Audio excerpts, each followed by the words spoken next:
And welcome to Lunchtime Politics. I am Cairo Kikyolu. And the news this hour. President Muhammadu Buhari joins other African leaders in Cairo, that's in Egypt, ahead of the peace talks for sustainable development in Africa. And as a take-home from the International Human Rights Day, the National Human Rights Commission is challenging young Nigerians to stand up for their rights and hold their leaders accountable.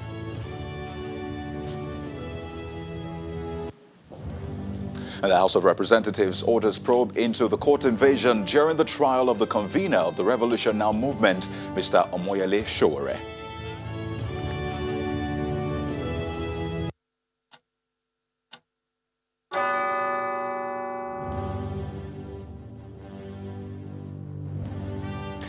Welcome everyone to the program. We begin with President Muhammadu Buhari's visit to Cairo, where he joins other African leaders in the Aswan Forum, which starts today.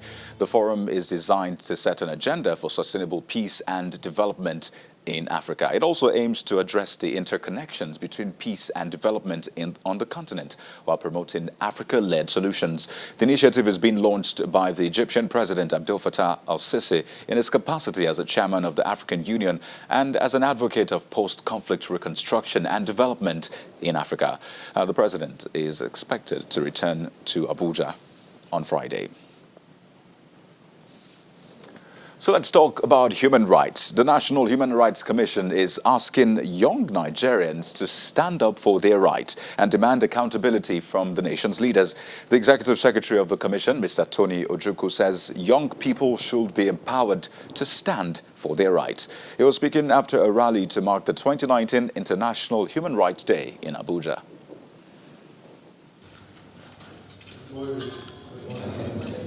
On the surface, the federal government ticks all the boxes when it comes to human rights protection in Nigeria.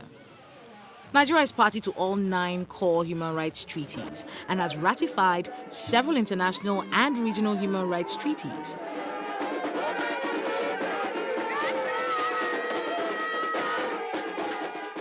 In its 2018 report, Human Rights Watch published a long list of human rights violations in Nigeria, including Boko Haram insurgency, bandits, communal violence, and excessive use of force by security agencies.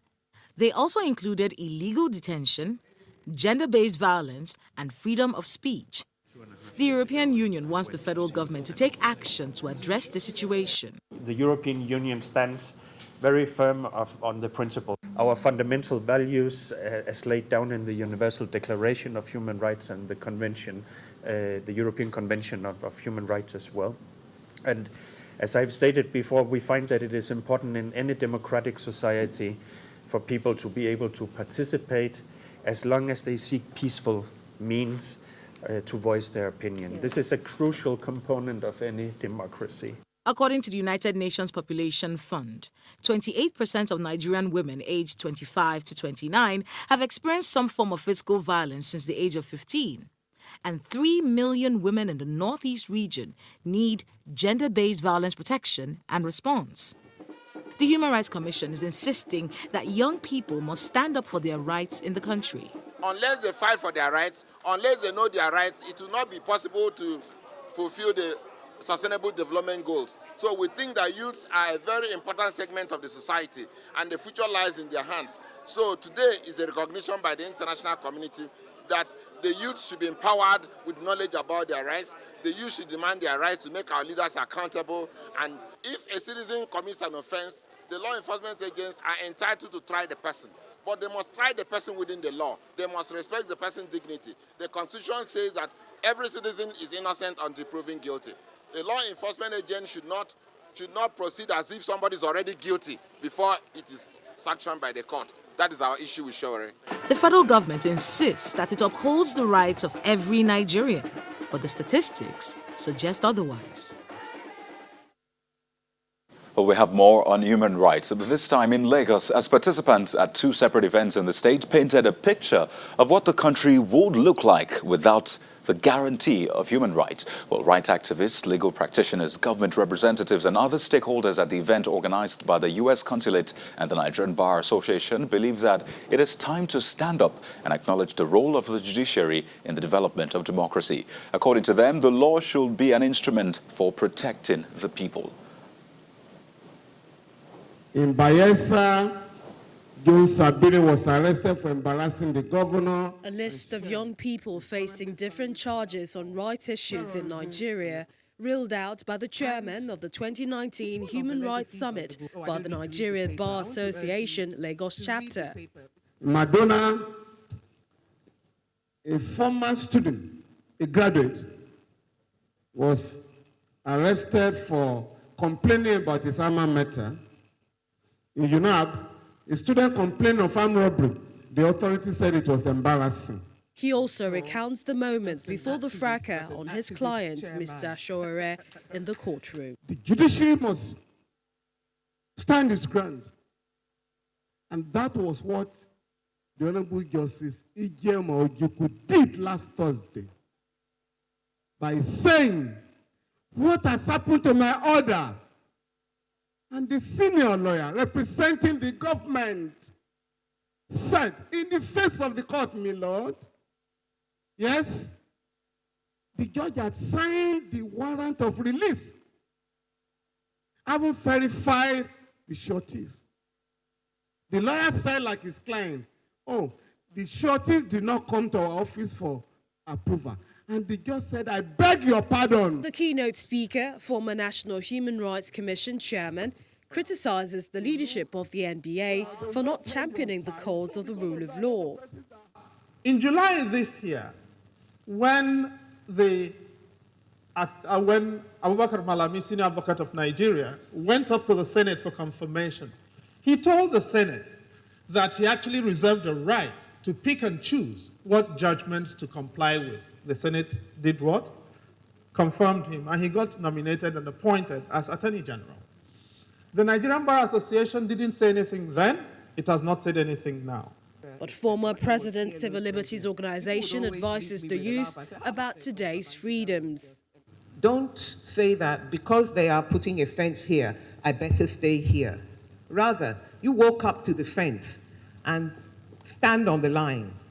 And maybe the person who thinks that they're putting up a fence will find that the fence has to be pulled down. Because this event is taking place at the U.S. Consulate. At another event in Lagos, participants seek to address the issues relating to people's rights. We champion human rights because we believe very strongly that when human rights are protected, countries are stronger, they are more stable, and they are more prosperous. Governor Darius Ishaku of Taraba State believes that the federal government alone should not bear the responsibility of ensuring national peace and development. We in the state actually should be the ones that should do the human rights, according to me, more than the federal government, because we can incentivize the people. A day such as this is a reminder that the issue of respect for human rights should not just be on paper, but in the hearts of every Nigerian, especially the leaders. And the House of Representatives is directing its relevant committees to investigate the alleged invasion of the Federal High Court by the Department of State Services in a bid to rearrest Mr. Omoyele Sowore, the convener of Revolution Now protest. The matter was raised by the minority leader, Ndudi Elumelu, who described the occurrence as an abuse on the sanctity of the courtroom. The lawmaker alleges that the invasion can be seen as one arm of government attempting to overpower another, which will spell doom for the country's democracy. Correspondent Terry Kumi has details. The Speaker of the House of Representatives arrives for Tuesday's plenary to a rather scanty chamber. After adopting the votes and proceedings, a motion of urgent public importance on the need for the House to investigate the alleged invasion of the Federal High Court by the Department of State Services while trying to rearrest Revolution Now protest leader Omoyele Sowore is raised by the minority leader.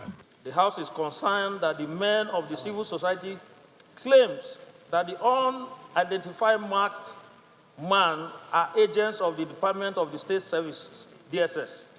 A situation where one arm is seen to be overpowering another in the cause of dispersing her duties will definitely spell doom for the separation of powers as enshrined in the Constitution. If a law is passed, the House mandated committees on national security, judiciary and human rights to investigate and report back in 2 weeks. those in support of the motion as amended, please say aye. Those against, please say nay. The ayes have it.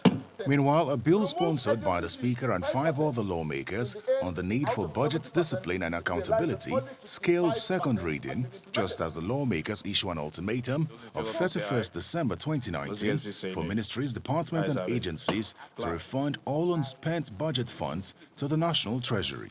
Ordinarily, under Finance Control and Management Act, unspent money is supposed to be returned. But indeed, constituency money meant for political that are not spent were not spent. They were retained by MDAs and spent illegally through violence and augmentation. The House also sets up an ad hoc committee to investigate the amount of unspent constituency project funds not remitted in the last 10 years. Another bill which scales second reading is for an act to alter Section 7 of the 1999 Constitution and ensure that local governments are no longer under the control of state governors.